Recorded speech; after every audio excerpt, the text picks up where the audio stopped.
Hi everyone and welcome to the Gentleman's Talk.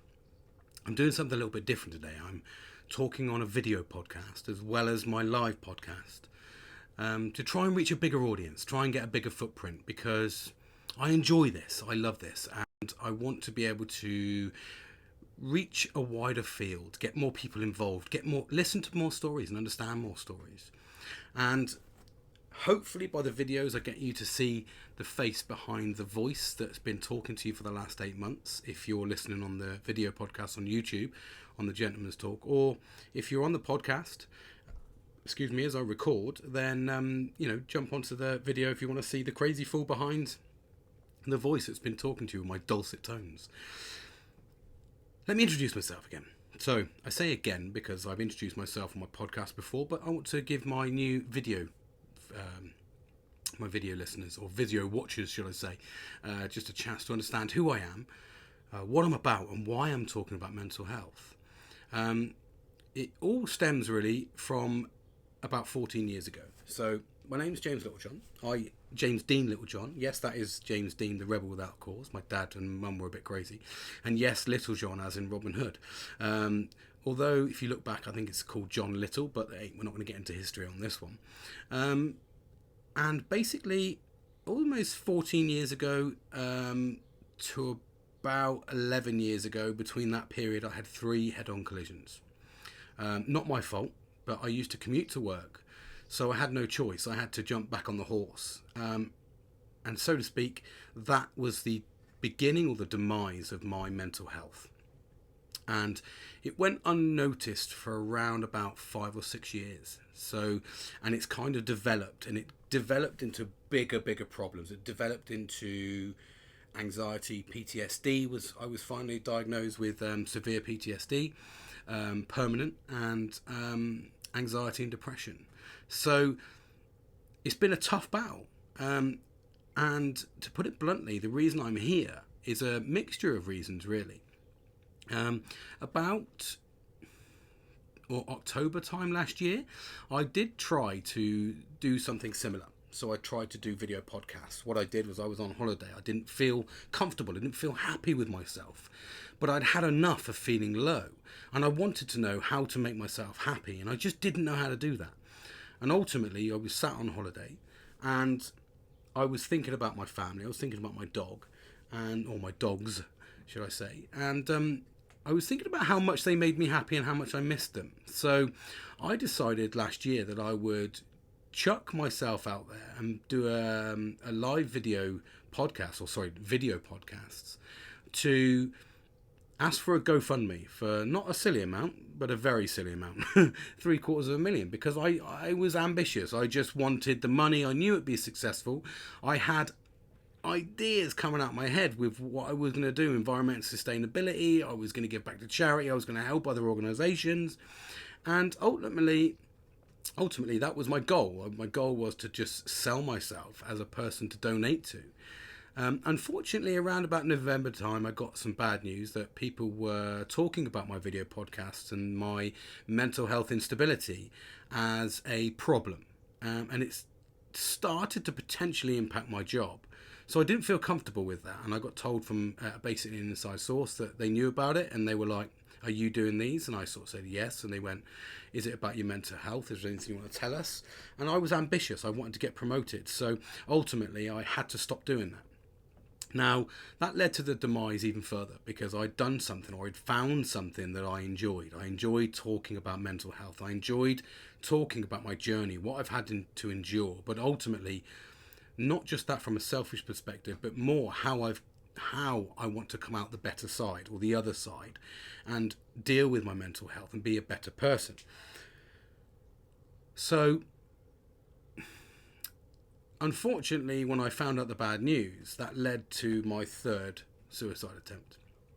And that was a tough pill to swallow. Excuse the pun, but there was no pun intended, but obviously I said it. But it was difficult to deal with. And when I was sat just before Christmas on the top of a hill around my local area where I live, and I'd woken up I'd walked because I didn't want to be in the house anymore. I didn't want to be around anybody. I didn't know what I wanted. I didn't know who I wanted to be. I didn't know where I wanted to be. I didn't know what I wanted to do. I didn't know my purpose.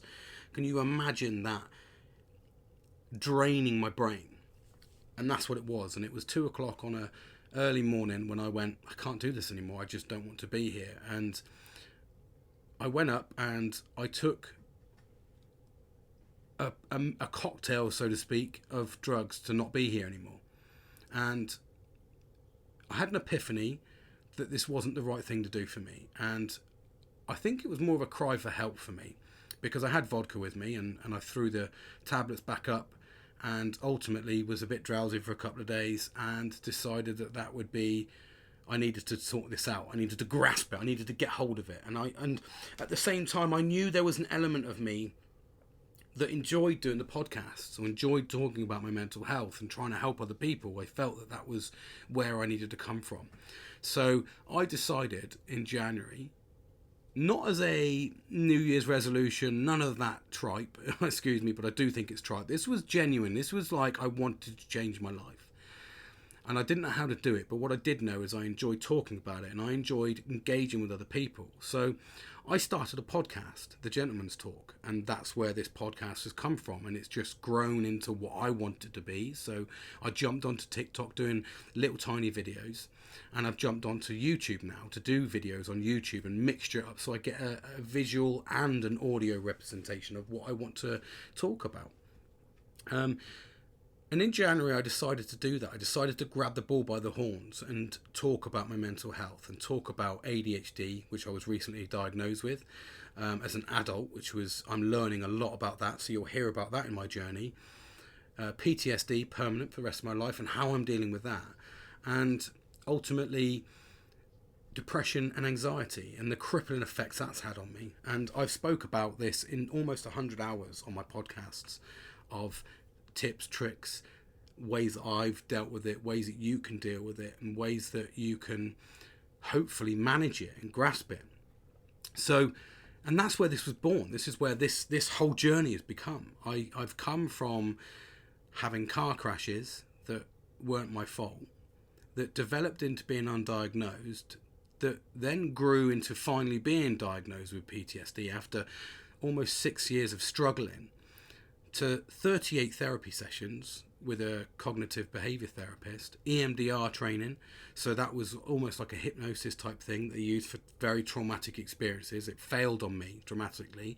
They actually wrote it on my report that I can't physically do EMDR ever again because it takes me back to a horrible place. And ultimately led to this, going, the only way I think I'm going to do this and better myself and become a better father, husband and friend is by dealing with this myself, because I've physically watched the demise of my relationships, my friendships, parents. I've had an absolute ordeal of the way that I've dealt with things, and I wanted to grab that. I wanted to talk about it because, as I said to you in some of my podcasts, and as I'm reiterating here, when I was sat on that, ultimately on that hill at 2 o'clock in the morning, the only thing I could think about was I didn't know who to turn to. Now, that wasn't because I didn't know who to turn to in the sense of I didn't have the people around me, because I did. I had friends, I had family, I had a best friend. We've been friends now almost 28 years. He's on my wall as a caricature. We have many memories together, but because he didn't really know the extent of my mental health, I didn't feel comfortable saying where I'd got to. I felt embarrassed. I almost felt I didn't want to say anything.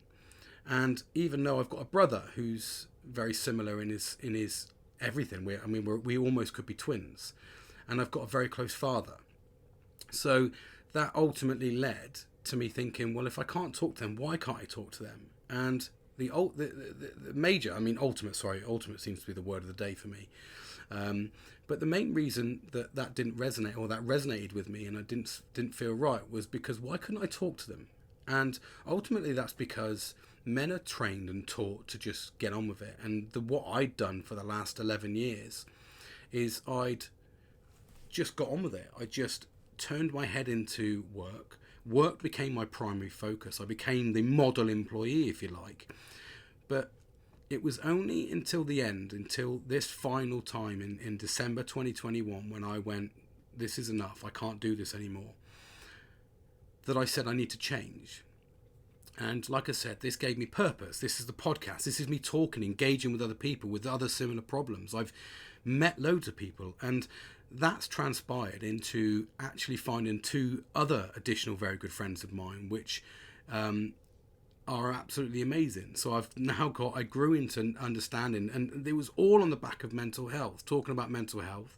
I think as I became more open about my mental health, people felt that they could trust me and relate with me. And I've enjoyed that. That's almost given me my purpose. It's almost made me feel comfortable. Because I'm sat here now going, although I'm uncomfortable doing this video for a little while, because I'm not kind of used to it. I haven't set the ambience of the room like I used to do.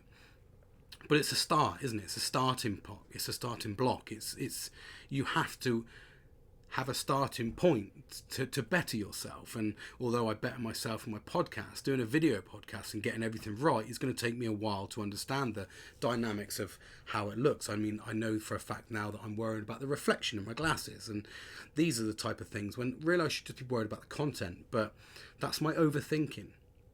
And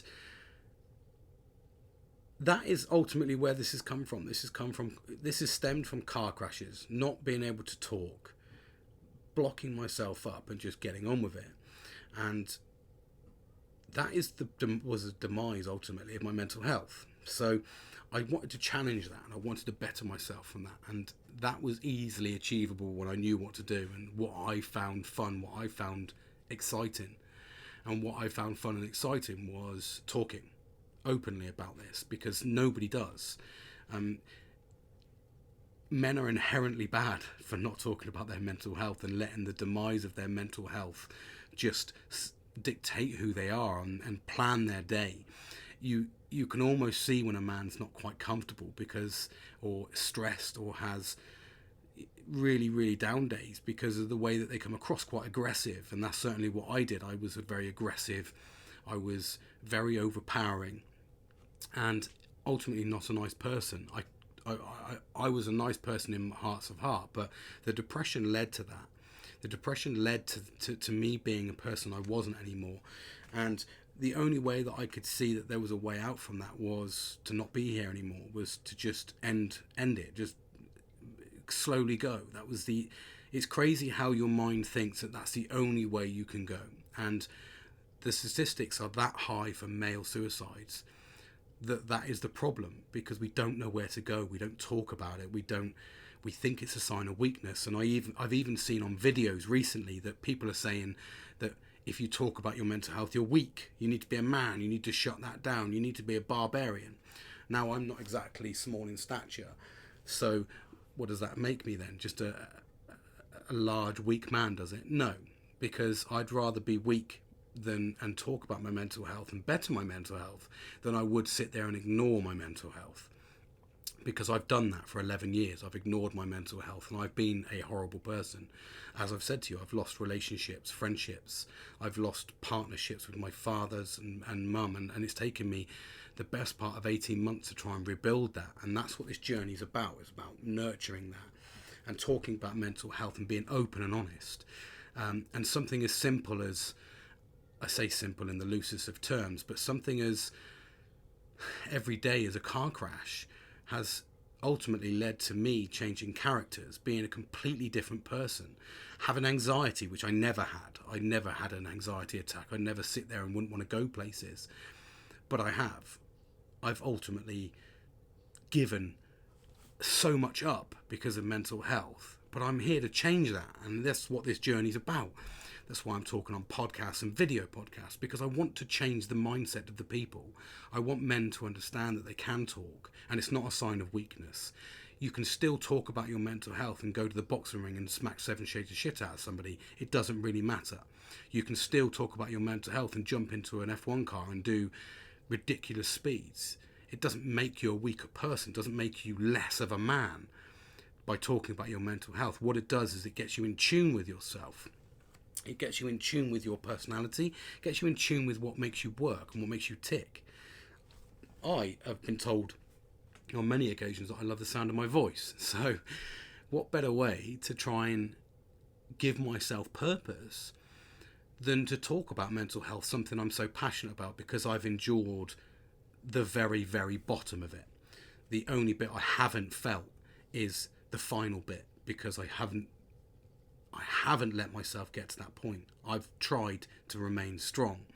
And this last 7 months, when I started this journey and I built this podcast and I'm building this almost a brand, I'd like to call it, very ambitious of me to say that, but the gentleman's talk, I enjoy that. I enjoy the prospect of it. I enjoy the fact that here I am talking about my mental health. I'm a 41-year-old father of 3 daughters and husband to a wife. I have 3 dogs. So I'm your normal sort of person, you would say. However, I'm not that normal, because I deal with a lot of pain, anxiety. I deal with very, very, very low states that cripple me and have crippled me for almost 11 years. And you can see me on Facebook, because at the same time you only ever post the best parts of your life on Facebook. And from the outside in, as I've said to you before, it looks like I've got everything. I've got a nice motorbike. But what they don't realise is the nice motorbike was bought from the compensation money from the last car crash that almost killed me. So that was a treat. However, what you don't realise is that motorbike has done in 2 years 500 miles, because I reluctantly get on it, but I wanted to try and get on it. But I went and bought my dream bike and I can't ride it because my back's crippled and my mind's crippled. Now, there'll be people out there saying, just man up and get on with it. Trust me, I'm a bit of an adrenaline junkie. You'll understand that about me. You'll hear that in my journey. On my previous podcast, like I said, I've done almost 100 hours on my podcast, The Gentleman's Talk. So jump on there and you'll hear an absolute world of explanations and motivational stuff. But here I am trying to redo it, so to speak, but in a bit more of a detailed format. And give you some good stories. I've been very, very fortunate to be surrounded by people that are willing to be open and honest with me. So I've had some good stories, and I've had people share things with me, which has made me have purpose. Now, that's one of the biggest points of this whole journey, this whole thing, this whole mental health, talking about it. I'm not doing it because I want to be famous. I'm not doing it because I want to be on the next bloody breakfast show or something. No, not at all. I'm doing this because I want to help people, because I've endured absolute world of pain. I've endured, like I said, losing a lot of things, and from the outside in I look like I've got it all, but it's not the case. The case is you can have everything on the outside, but if your mind isn't right, it means nothing. So that's my journey, really, and that's just a little brief explanation of where I've come to. And in the last 7, almost 8 months of doing this, I've had ups, I've had downs, I've had some big downs, and you'll hear that. But I'm willing to embrace those downs, and I want to talk on those down days so you can see this type of things that men go through. This is what is so passionate about me, is I want people to understand that men are human beings. We aren't robots. We're not designed to just man up. We do suffer. And you can be the big burliest man or the shortest, skinniest man and still have the same problems that we all face. The inherent issue is that women just look after it in a better way. They look after each other in a better way. They openly talk to each other in a better way. They buy each other flowers and chocolates and ice cream. Not saying I want flowers. I do want flowers, chocolate and ice cream. But at the same time, they look after each other. When you have a breakup, they'll go round and they'll sort it out. When you've had a bad day, they'll go out with a bottle of wine and some flowers or some chocolates and talk about it. Men don't do that. We go home, we have our tea, we bury our head in the sand, we have a drink, and then we go to sleep. And then we hope the next day is going to be a different day. And if it isn't, we think, shit, it's not a different day, it's the same day. And it rolls on until you all of a sudden realise that every day is the same day and you're not dealing with things. So here I am to change that, to try and change it anyway, to certainly be one of the many people that are trying to change that. I'm not an individual. There is many men, and I commend all of them for talking about mental health. And the more that we talk about it, the more people talk about it, the more we'll understand it, the more we'll nurture each other, and the more we become a more harmonious, male and female, whatever, whatever gender you may be, you'll be more harmonious in your own self. And that starts with looking at yourself. And that's what I did. In January last year, I stopped.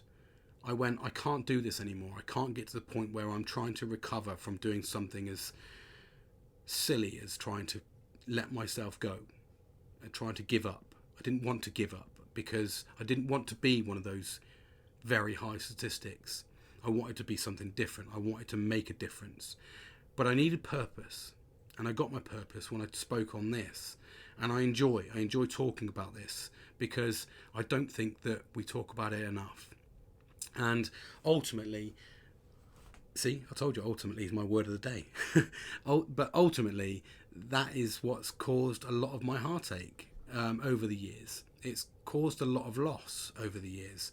And I'm rebuilding myself to rebuild those relationships and understand that the purpose in life is, we don't need a purpose in life. The purpose in life is to enjoy it. We are such a ridiculously small percentage of the chance of you being here as the entity that you are. But we always seem to want more. We seem to chase more. We seem to want more all the time. We're not so much as satisfied with our own just, I've got 4 walls and a family. We want more. We want to go on holidays. We want cars, motorbikes. We want everything. Sex is chucked around everywhere. And I've noticed recently that men now seem to be on this same cycle as women, where we're almost body shamed if you're a normal person, if you've not got a six-pack. So we're feeling a lot of similar things to what females feel and what they get, body shamed in magazines, etc. But except they've embraced it. They've said, no, we're going to change the way that the world thinks. Whereas men, again, we've stopped talking. We've just gone, okay, well, I'll try and aspire to that. If I don't aspire to that, then I'm going to just get dumped and move on or whatever. I'm not going to conform to society because I can't. And we end up losing on another battle that we've tried to face, that we end up losing. But what I'm here to do is change all of that, or try to change all of that in the best of my abilities. Understand myself, talk about myself, understand what I've gone through and how I've dealt with it. And it sort of leads me in then nicely into one of the biggest topics that I think that I want to talk about is overthinking.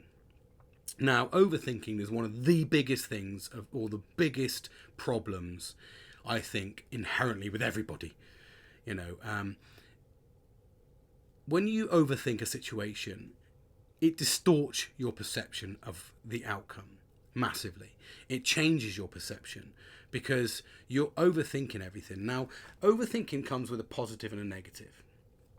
And if you're listening to this and maybe you've got mental health concerns, and you're thinking, actually, I'm in a bit of an overthinker and I've perked my ears up and I'm going to take a listen, then tuck in, because I'm going to get stuck in.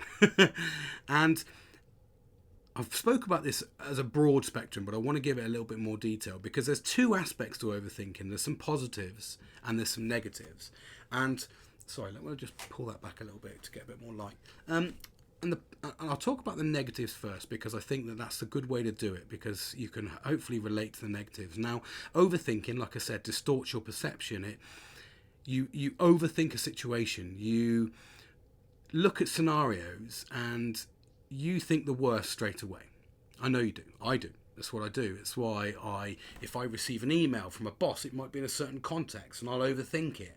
And to give you a scenario of something like that, I was recently given an email from my boss asking me to not thank her for doing her job. She said, it's my job, you don't need to thank me every time. But now I'm a kind person, so I took that as a little bit of a negative, and I overthought that situation, and it took me a long time to get over that, about a good 2 or 3 days, because I kept churning over. Fortunately, it was in the weekend, because I probably would have emailed her and asked her for an explanation.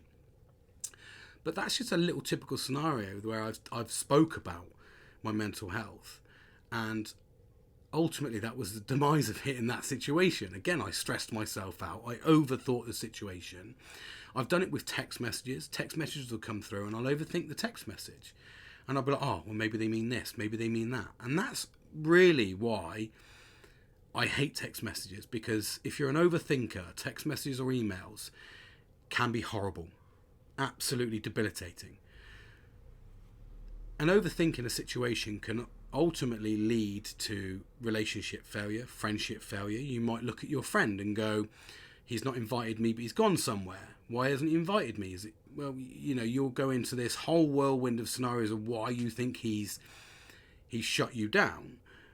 But in actual fact, it might just be a simple explanation that he was out with a friend because he wanted to go out with that friend and you don't get on. Or there could be something so simple, but you've overthought the situation. Now, I digress a little bit here, so I apologise. I do tend to do that a little bit. I do tend to digress a little bit. But what you need to remember is overthinking is one of the hardest things for me to grasp. So you have to remember to take your time. And to offer you a little bit of sort of insight into how I've now started dealing with those situations is if someone sends me a text message or an email, I'll look at how I can deal with that situation, and I'll look and say, okay, well, I've reacted intensely there, and that's upset me. So what I tend to do is respond, but not send the actual response. I tend to stick it in drafts, and then I'll go away. I'll come back and I'll go away, even if it's just for a brief 5 minutes, to take a break, take a 5-minute break, and just actually relax. And then what I tend to do is come back to the email and go, whew, or the text message, that's a bit harsh. It's a bit harsh. Because I'm an emotional thinker and I'm an emotionally reactive person. So you have to remember that. You have to be cautious if you're an overthinker. But one of the other things, another positive that is hugely amazing, I think, and this is where I've looked at overthinking, is if you know there's a person, or if you know you're an overthinker, then you know for a fact that you've thought about every single scenario. You've thought about every single way that could come out, that every single outcome, every single difficulty. You've thought about whether you can trust that person, whether you like that person, why don't you trust that person. You've overthought every single sort of situation. Has that person sent you the email because it was intended in this light? Was it intended in that light? There's a mixture of ways that you look at everything. So there's a huge positivity to being an overthinker. And that positivity comes with, I'm just trying to get myself comfortable. That positivity comes with the fact that you've overthought every situation, even though that has inherently probably caused you a lot of stress. So one of the things I did, because I'm an overthinker, and the negatives and the positives are only something I can talk about now, because for the last 11 years, I've sent emails out with a lot of passion. And that was when I realised I was a big overthinker. And what I tended to do now is, like I said, I tend to develop ways to not overthink the situation. I tend to try and slow myself down physically and mentally, actually try my hardest. Now, you can understand, if you know anything about ADHD as well, that is an even harder thing to do, because you want to react quite quickly. So when you're mixed with ADHD, PTSD and anxiety, it's a ball of craziness in your head that you're trying to deal with. And even though I'm medicated, and even though I take paroxetine, which is 50 milligram, I'm not ashamed to say it, it's a functioning tablet, is the highest that you can get, but it helps me function, and I've been on that for 4 years. I'm on an anti-anxiety tablet, which, forgive me, I don't know what that is, I can't remember. I'm on a olanzapine, I think it's called, and I'm on gabapentin. So these are drugs that make me function, but come with their own problems, their own risks. Now, like I said, the risk to me is the fact that my paroxetine makes me overheat, so I'm a very hot person. It also makes me put on weight because it slows my metabolism down. That's the anti-anxiety tablet. It slows my metabolism down even more. So you can imagine I'm putting on weight, so I'm getting anxiety about my weight. So these tablets that are incorporated into my life to make me better, to make me function, give me the ability to actually function on a daily basis, come with such bad side effects that they make everything worse. But I'm willing to take those because they make me function. They make me a bearable person.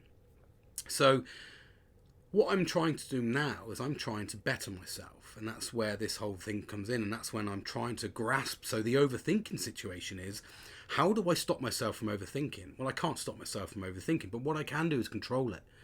I can take my time. I can pull myself away from situations and look at the situation and go, okay, take a step back. You've reacted to that emotionally. You know you have, because you've got your adrenaline racing. Someone's upset you. Someone's made you mad. You need to take yourself out of it. And that was to give you a real life scenario of how important it is. So what I've done, I won't digress too much, but I'll give you a reason of why it's important. So what I did is I've grasped it so I control it.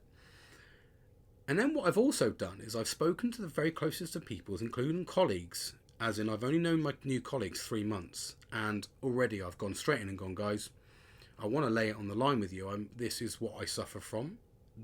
Not to put a label on it. I don't want to be treated any differently, but if I react slightly differently in a situation, please look at it as the situation it is, and look at me with a little bit more empathy, and maybe try and help me, because I'm not stupid. I'm far from it. But at the same time, I might react a more emotional way rather than a professional way. So I have to be conscious of all this, especially in my role. So I've opened up and I spoke about them. And I said, I'm an overthinker. I do overthink situations. So if you send me something and there's a negativity, even like today, for instance, I was sent a text message from my 2 colleagues, and they were talking to each other, and I wasn't included in the conversation. Now, it wasn't really, because it was nothing to do with me, and I know that now. But at the time, because I wasn't being mentioned or being incorporated into it, it made me upset, because I was like, they not want to talk to me anymore. But that's the overthinking side of things, and I had anxiety about that, to the point where I had to put my phone down, because I was like, I don't want to deal with this. So to overthink, you need to control, because if you don't control, it will get hold of you, and that is where everything started to crumble away, because I would overthink a situation and I would react emotionally to that situation, and I would then go, right, I don't like you because you've done this, and they go, whoa, fucking hell, mate, I didn't do anything. There was it wasn't meant any harm by that. But because I wasn't honest about myself, because I wasn't open, and I didn't tell people that were close to me that would have felt this, it led to them thinking I was an arsehole. Basically, that's the easiest way to deal with it. They thought, who the fuck is this guy? He's a fucking crazy loon. He's just like off his head. He don't give a shit. No, I do give a shit, actually. I'm completely the opposite. I absolutely give a shit. I like to give a shit. But I overthink. And then I get anxiety about the overthinking. But what I have done is, by nurturing the fact that I overthink and speaking to the people that will deal with me on a regular basis, they understand me, because they go, okay, well, maybe that's just because of that. Now, I'm not asking them, like I said, I don't want empathy. I don't want people to tiptoe around me. But I want people to understand that I have a mental health condition. It's not visible. You don't see it. From the outside in, I'm just this normal guy, slightly rotund because of looks like I eat more. It's not. It's just because I've got a really slow metabolism. I actually eat hardly anything, really, in comparison to what I used to eat before I was on the medication. Everything comes with its own troubles, but it's actually alleviated a lot of the pressure by actually being open with people and giving them the ability to understand where I come from, and saying, actually, I'm a bit of an overthinker. This is the situation with this. And what they then do is they then take, I don't want them to tiptoe, but I want them to have a little bit of empathy for me and just go, okay, that's probably, and I mean in a professional context, because at the end of the day, if I react slightly emotionally, I want people to help me. If I'm in an emotional situation that they can see that I'm like that, they'll take me out of the situation. And it's not saying I can't control it, but what you don't understand is when your brain's there, when you have a mental health condition such as PTSD or permanent, which is permanent, and ADHD, that's just whirlwind of craziness in your mind. And I'm learning. Like I say, I was only diagnosed with ADHD 3 months ago. So I'm still learning massively about this. It's a huge, huge thing. And it's giving me a lot of focus, because I actually have the ability to understand why I overthink and read situations.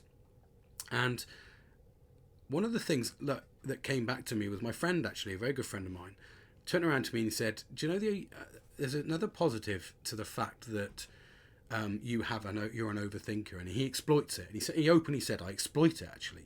I said, why? He said, how do you mean? He said, because what I will do is I will ask you a scenario. I'll ask you a question and I'll put it in a scenario. And you will think about every single detail. And he learnt that very quickly when we were doing site visits, and I would look and go, okay, well, what if this happens? And someone comes in, that's not likely going to happen. And I say, well, maybe it won't, but, look at Grenfell, for instance, and this is because I deal with health and safety. Look at Grenfell. No one thought that was going to catch fire and people were going to die, but here we are now, just past the anniversary of it. So anything can happen. But what an overthinker tends to do is think about every single scenario.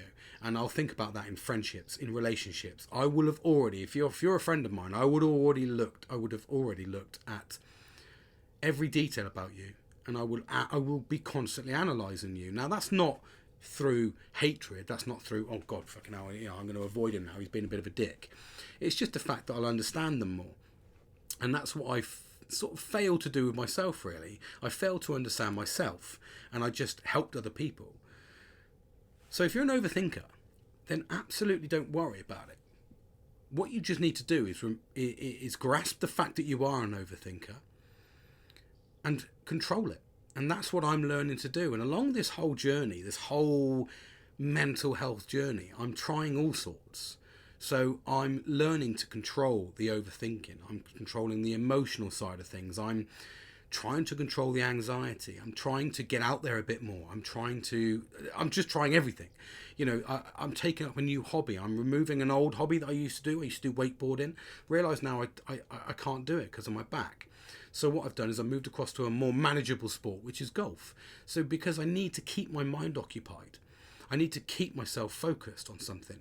And that's where this podcast came in. And the Gentleman's Talk was just I absolutely loved it. I've done it off my own back. I've not relied on anyone else to help me, which is where before what I would sit and do is chuck ideas out and go, let's do this, and this. And then no one would come along and I'd be like, what do you mean? I'm so fucking... And they'd be like, no, mate, because you're just going through one of your crazy moments.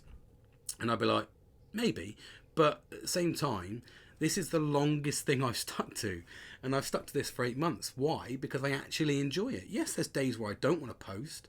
Yes, there's days where I overthink my own podcast. I overthink, are people listening to us? I look at stats. I overthink, are no one listening to us? I've had no feedback from my friends, and I used to overthink about that. Why are they not telling me that I'm doing a good job? Until it got to the point recently where I was like, just do it because you enjoy doing it, mate. Just do a podcast because you enjoy talking. That's what you need. If one of your friends come along and say, oh, I listened to the one the other day, mate, that was pretty spot on. Or they say, oh, like I've had a bit of feedback from one of my friends who said, yeah, your intro tune was playing across the whole barrel of it, through the whole episode. And I was like, oh shit. So I have to be conscious of that. But at the same time, do this because I want to do it, not for other people. If I'm helping other people along the way, that just makes me happy. That's the happiness. That's where I get the happiness, because I want to help other people. And trust me, I've endured a lot. There's a lot you're going to understand in this journey, and some of that stuff you'll grasp on my podcast on Podbean. Jump on and or in Spotify and or all platforms. Jump on and have a listen, because I speak about all sorts. And like I said, overthinking is such a big thing for me at the moment, because I'm trying to grasp it. It's something I'm trying to constantly control, and I'm trying to bring the overthinking situation down. And for me, that is the hardest bit, is understanding it, analysing what the problem is. So when I deal with a certain situation, I go, okay, so I have anxiety about going out, or I have anxiety about a situation, and I constantly reflect on everything now, and that's for another story. But the overthinking aspect, I can't stop. I just seem to react quite quickly to things. So what I am doing is grasping it. I'm just going, no, okay, so keep constantly. You need to keep constantly being regular at managing it. You have to be routine. And I'll talk about this in future podcasts about how long it takes. But ultimately, it's just getting out there and talking about it. So if you're an overthinker, then don't worry. Don't sit there and panic about it. What you can do is take control of it.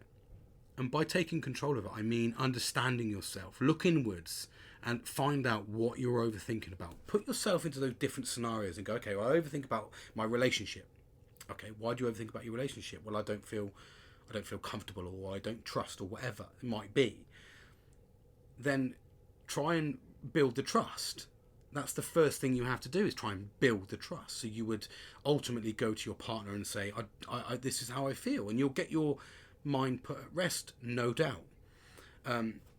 That's an easy scenario to unpick. If you overthink text messages, then before you react, walk away.